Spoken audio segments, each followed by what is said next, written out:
You spent 9 months in complete darkness, floating in fluid, hearing muffled sounds. You experienced sensations, movements, and sounds. And according to research, you remembered some of it. Babies are born with memories from the womb. Then, within months or years, those memories disappear completely. Today we're going to explore what babies remember from before birth, how scientists know this, and why these prenatal memories fade, while other early experiences leave lasting marks. Let me start with the evidence. Newborn babies recognize their mother's voice immediately. They prefer it over other female voices. This recognition happens within hours of birth, before they've had time to learn it. The only explanation is that they remember the voice from inside the womb. Studies prove this. Researchers had pregnant women read the same story aloud repeatedly during the last weeks of pregnancy. After birth, those babies showed clear preference for that story over others. They sucked on pacifiers more vigorously when they heard the familiar story. Their heart rates changed. They were responding to something they recognized. The recognition is not just voice. Babies recognize specific songs and melodies. If a mother plays the same music during pregnancy, her newborn will calm down when hearing that music after birth. The baby knows it. The baby remembers it. Language patterns also transfer.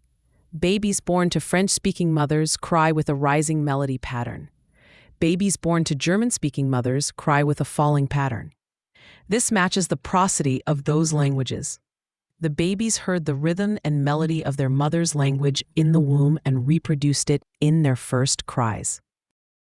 Taste memories form too. What a mother eats during pregnancy affects amniotic fluid flavor. Babies swallow this fluid constantly. After birth, they show preferences for flavors they were exposed to prenatally. If the mother ate a lot of garlic or anise, the baby responds more positively to those flavors. Studies with carrot juice demonstrate this clearly. Pregnant women drank carrot juice regularly.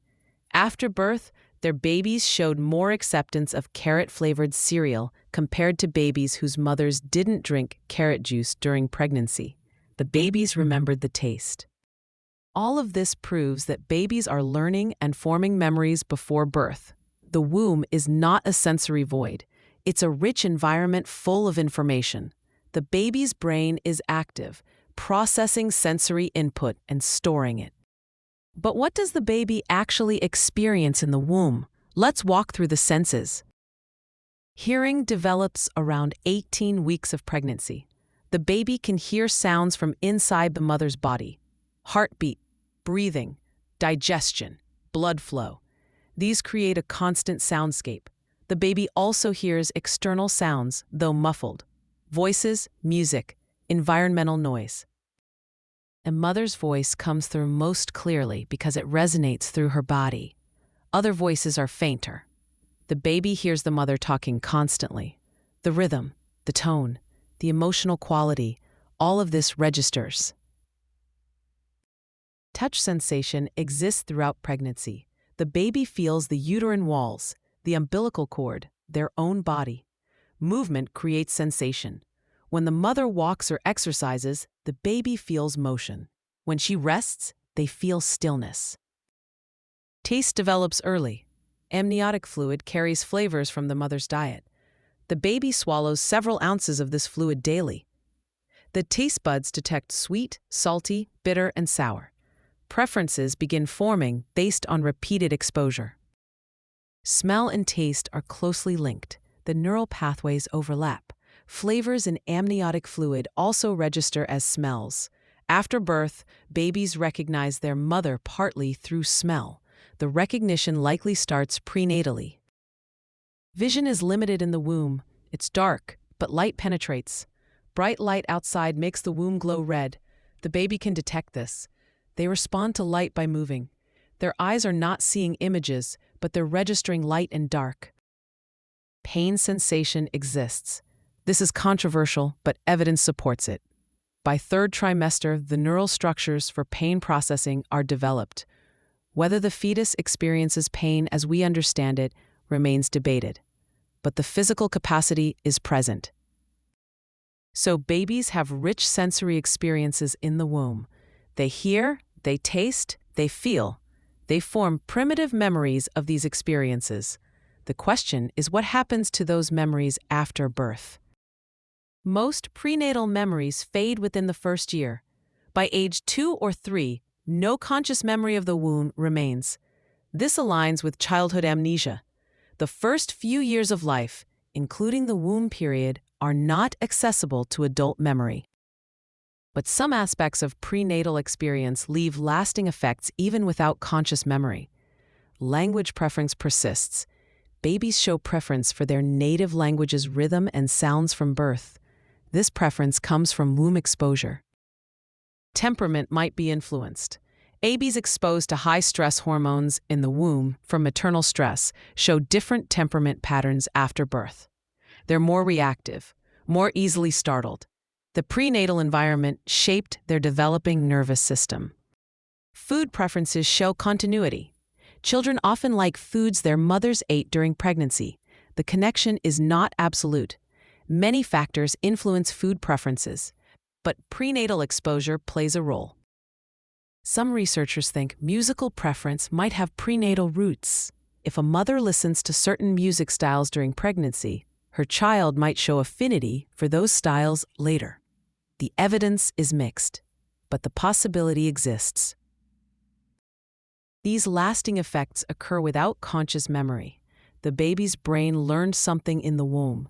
That learning shaped neural development, but the specific memories, the ability to consciously recall being in the womb, disappear. Why do these memories fade? The same reasons that cause childhood amnesia apply. The hippocampus is still developing. Neural connections are forming rapidly and being pruned. Language has not developed to encode memories verbally. Sense of self is not established. Womb memories are pre-verbal and pre-self.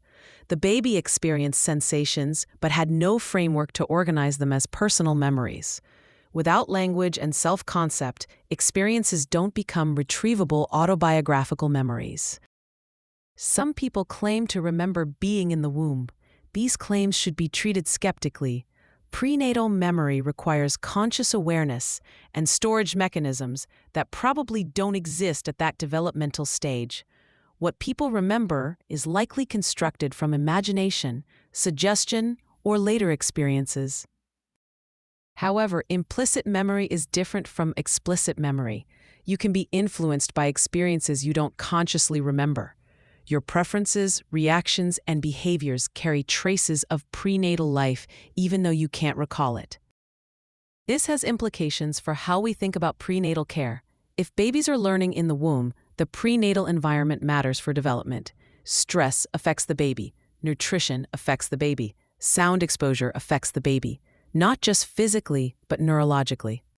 Pregnant women speaking or singing to their babies is not pointless. The baby is listening. The baby is learning the voice. After birth, that familiar voice will provide comfort. The recognition is real, even if the memory fades. Playing music has effects too. The baby is forming associations. Music that the mother finds calming might help calm the baby after birth because of prenatal exposure. This is practical, not just sentimental. Diet during pregnancy influences not just nutrition, but taste development.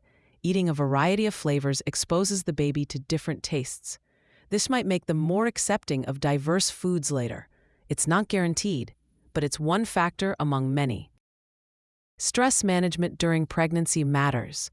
Chronic maternal stress floods the womb with stress hormones. The baby's developing brain adapts to this environment. High stress during pregnancy is linked to higher stress reactivity in children. Managing stress protects both mother and baby. The womb is the baby's first environment. It shapes development in ways we're still discovering. Babies are not passive. They're actively learning, forming primitive memories, and being shaped by their experiences. Those experiences fade from conscious memory. You don't remember being in the womb, but traces remain in your voice preferences, in your responses to certain sounds or sensations, in subtle ways you don't recognize. Your 9 months before birth left marks. The boundary between inside and outside the womb is less sharp than we think. Birth is a dramatic transition, but the baby who emerges is not blank. They bring memories with them, implicit memories, bodily memories, recognition of the mother's voice and smell and taste. These memories don't last as conscious recollections, but they serve a purpose. They help the newborn connect with the mother. They provide continuity across the birth transition. They're a bridge from one world to another. Within months, explicit prenatal memories fade. The hippocampus develops. Language emerges. New experiences overwrite old ones. The womb period becomes inaccessible. It joins the years of childhood amnesia that everyone experiences. But it was real. You were conscious in some form. You perceived, you responded, you learned, you formed primitive memories. Then you forgot, joining every other human who can't consciously access their earliest experiences. The womb is your first home. You spent 9 months there. You heard your mother's voice. You tasted what she ate. You felt her movements. You responded to the world outside through the filter of her body. And briefly, for weeks or months after birth, you remembered. Then the memories faded. Your developing brain moved on to new experiences. Language and self-awareness emerged. The pre-verbal, pre-self memories of the womb could not be translated into the new system. They were lost to conscious access, but preserved in the deep structure of who you became. If this exploration of prenatal memory and what babies briefly remember before forgetting made you think about the earliest foundations of human consciousness, hit that like button and subscribe. We're investigating the hidden experiences that shape us before we can remember them. Ring the notification bell so you don't miss our next examination of memories we form but cannot keep. Drop a comment if you're pregnant or remember your children as newborns. You were witnessing someone carrying memories they would soon lose forever.